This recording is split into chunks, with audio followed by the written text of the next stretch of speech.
కేసినేని నాని ఒక broker, bus టికెట్లు బ్లాక్లో అమ్ముకునే బ్రోకర్.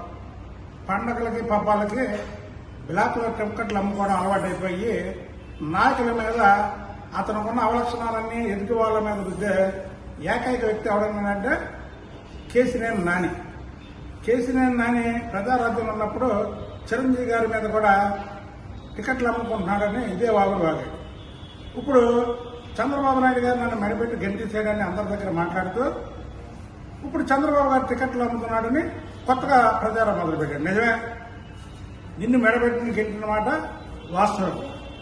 పార్టీలో నువ్వు ఉండడానికి వీలు లేదని నిన్ను చంద్రబాబు గారు మెడబట్టి గెంటాడు. కానీ చంద్రబాబు నాయుడు గారు ఎప్పుడు టికెట్లు అమ్ముకోడు. చంద్రబాబు నాయుడు గుణం కర్ణుడి గుణం, పెట్టడమే కానీ తీసుకోవడం తెలియదు.